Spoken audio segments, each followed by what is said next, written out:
წელის მწვავე ტკივილის დროს, როდესაც ტკივილი გადაეცემა ფეხში, კატეგორიულად დაუშვებელია ტურნიკზე ჩამოკიდება. ჩემს პრაქტიკაში ხშირია შემთხვევა, როდესაც პაციენტს ურჩევენ ჩამოეკიდოს ტურნიკზე იმ მიზნით თვითონც და მოხდება მოჭყლეტილი ნერვის დეკომპრესია.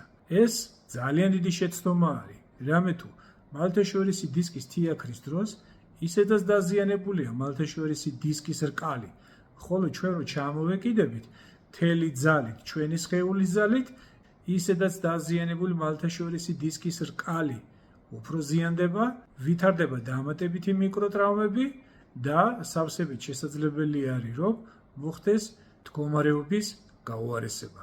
ამიტომ გთხოვთ ხერხებლის ტკივილისას ჩამოეკიდებით ტურნიკზე და არც არავის არ ურჩიოთ, რომ ჩამოეკიდოს ტურნიკზე.